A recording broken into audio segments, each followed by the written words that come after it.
Greetings, YouTube. This is Yvette, and welcome to my channel. And remember, this is where we're talking about fasting, spiritual warfare. Listen, taking our proper place in God's kingdom.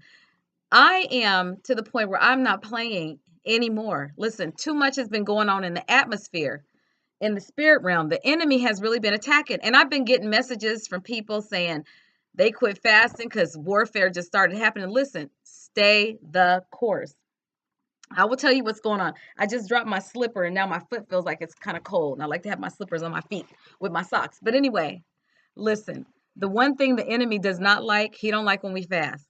Now, I've been talking about Purim because that's the feast that we just had. Now, there are certain times when God visits his people. So remember during Jesus's time, remember he was walking by and the woman, she couldn't get to him, but if she knew if she could just get to him, she could be healed. And remember Zacchaeus was up in the tree and he couldn't get to Jesus, but he figured he coming this way, I'm gonna get in the way so I can see him. Remember, there are people who purposely put themselves in the path when the Lord is moving. So there are times and seasons when God comes and visits his people, and they're called appointed times. And these are the feasts that the Jewish people were told to do back in the Old Testament. Now, when you read the Old Testament, a lot of Christians say, oh, that's the Old Testament. That's the Jewish people. Oh, all that stuff is gone away with Jesus. He put that stuff away. No, Jesus did those feasts too. We were supposed to do them perpetually until he came, okay? Because the feasts all play out things that God is doing in our lives and things that he has done. The Passover, when Jesus died, Sukkot, he was born, first fruits, he was taken up and was the first fruit of those of us who are going to rise and be go to heaven. Jesus was the first fruit. So all these things, Pentecost was the coming down of the Holy Spirit. Listen, we all believe in that stuff. Do the feast because those are times when God visits his people. Satan does not like this channel because this channel is telling you to get ready.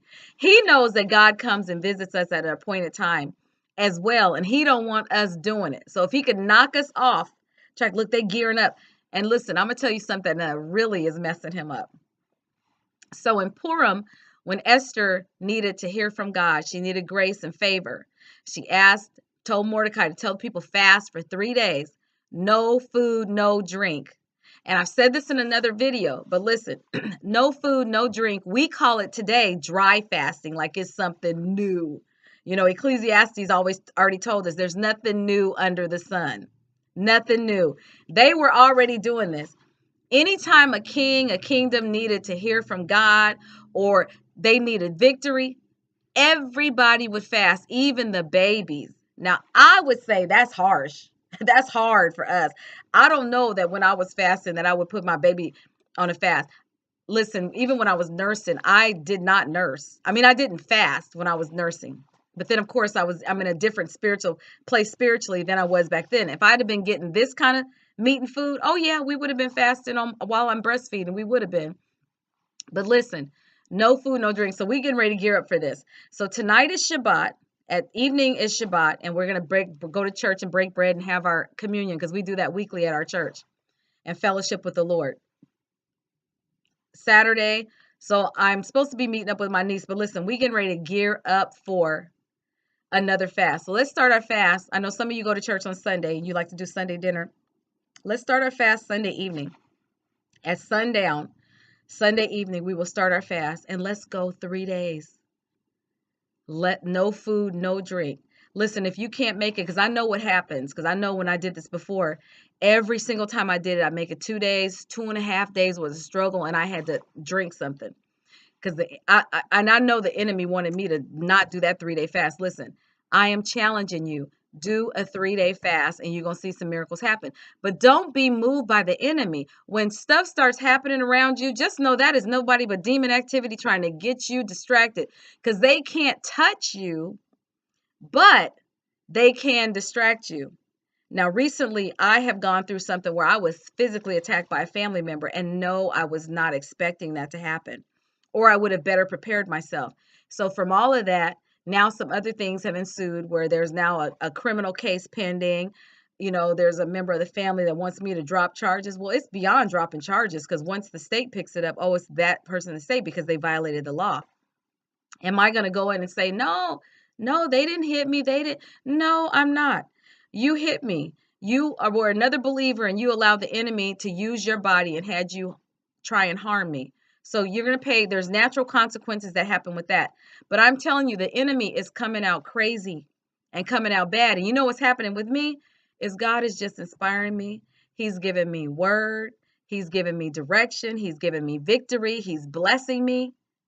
I'm not worried about no enemy. Honestly, you cannot harm me. You know, the weapons of our warfare are not carnal. They're not. So anyway, just reading the word and understanding, and then trying to tell people, you guys, take God out the box. Let him be our everything, okay? All we have to do is stand and stand strong. He never asked us to fight. You don't have to fight. Just stand. When you've done all to stand, stand. You know, even when you put on our armor, we're to stand. You know, you just stand. God, he's all strong all by himself. He don't need your strength. He got strength. I heard Dr. David Jeremiah. He said he needs your weakness. He don't have any weakness. He needs your weakness. God always chooses those of us who are less. Believe me, we are somebody special in God, and the enemy knows it. And he don't want you to stay the course and he don't want you on that fast. Because every time you fast, you start going up these blocks and you're like, oh no, they're getting too strong. They're getting too strong. Listen, you're at a point where the enemy knows your name. He's starting to learn who you are. Remember in Acts, the 7 sons of Sceva went trying to cast out a demon, and they didn't know Jesus. We cast him out by the name Jesus, by who Paul, Peter uses. We cast by that. And I can't remember if it was Paul or Peter, but the demons said, "Now Jesus I know, and Peter I know, but who are you?" Or Jesus I know and Paul I know, but who are you? And tore into them. Listen, from that story, I was like, oh no. Now I know you can live where you can be so strong in the Lord that the enemy knows who you are, that you are a threat to him. Oh, I live every day to be a threat to his kingdom. And we are becoming that, and you are becoming that. And that's why he's messing with you, because you are scaring him. So what he's doing is he's coming back like this roaring lion. It does not say he has teeth and he bite in the Bible. It calls him a roaring lion. That's all. He cannot harm you. So listen, he's just trying to scare you with that roar. You don't have to do that. You just stand. You just stand. Stand in the Lord, okay? And just pray. And pray for the people that would attack you, because they're lending themselves out to the enemy. That's what they're doing, being like the serpent and letting the enemy use their body. We rise above this. We soar with eagles. Eagles don't fly down here with no little teeny weeny birds to be messed at. No, eagles soar above.